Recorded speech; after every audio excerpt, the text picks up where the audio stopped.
喺今集開始之前，希望睇緊呢條片嘅朋友，如果你中意今集嘅內容，希望你訂閱我哋頻道同按個 like 以作對我哋嘅支持。各位好啊，又嚟到長毛簡易教室啦。咁話明簡易啦，今集都係做啲簡單嘅嘢啦。咁而家個台面上面有3個薯仔啦，咁好明顯我哋今集都係整薯仔嘅。食開上教叔叔炸雞嘅時候呢，好多時佢都會俾一個小食我哋嘅，我自己都比較中意食嘅。嗰個係咩呢？嗰個就係薯格啦。今集自製炸薯格。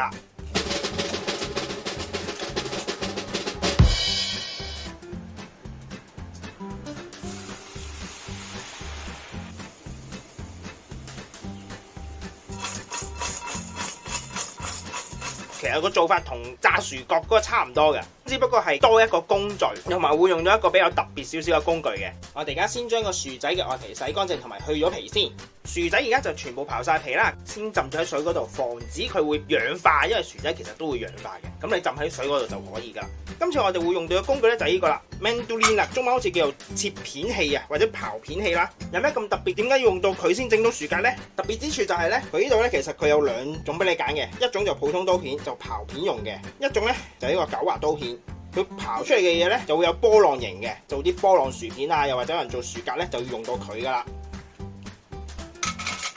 而家裝翻去先。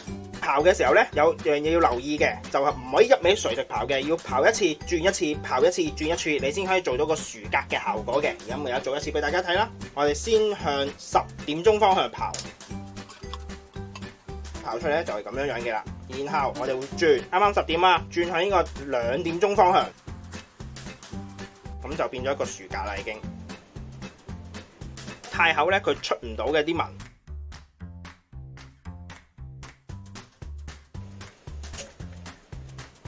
呢個程度咧就可以啦，我哋就用呢一個厚度去刨啦。刨到最後咧有啲危險嘅時候就可以唔好刨啦，刨晒其他薯仔先啦。而家所有薯仔已經刨晒做薯格啦，可以見到啦。跟住咧我哋就要將佢浸水，大概浸佢半個鐘。點解要浸水咧？其實個原理同埋炸薯角係一樣嘅，要將佢入邊嘅澱粉浸出嚟。你而家見到啲水已經濁晒噶啦，啲澱粉已經出緊嚟噶啦。中途係可以換水嘅，浸到啲水係清為止嘅要去爽口個薯仔就一定要浸水嘅，如果唔係咧就會入邊咧就係比較軟身啊，唔夠脆口啊。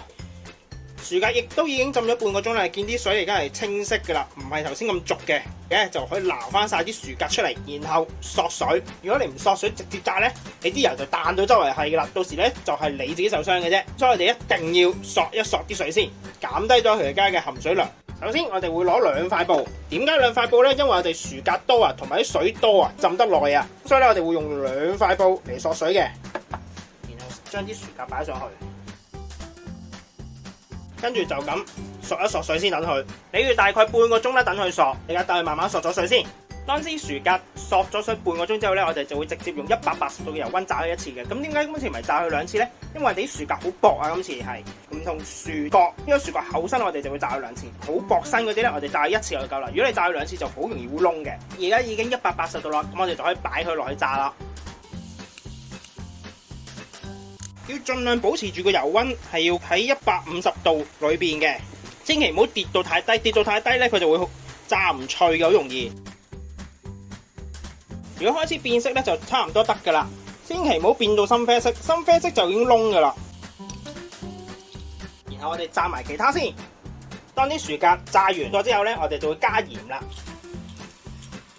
視乎個人口味，可以落多啲或者落少啲嘅。然後如果你想有少少辣，調一調味咧，你可以加少少辣椒粉。約莫半個 teaspoon 至1個 teaspoon 好啦，唔好太多，然後兜勻佢。炸薯格亦都完成咗，係咪好簡單呢？希望大家中啦，我哋下集再見，拜拜。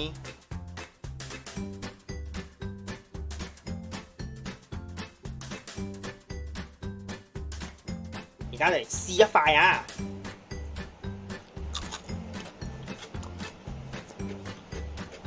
個味咧係同呢個薯片叔叔係一樣嘅，係好脆嘅，睇波送啤酒一流。今集亦都差唔多啦，多謝各位收睇。詳細食譜我哋會上載喺 Facebook 節目度，有興趣嘅話可以上去查閱。另外，如果中意我哋頻道嘅話，希望可以訂閱我哋頻道同按個 like 以作對我哋嘅支持。希望大家中意啦，我哋下集再見，拜拜。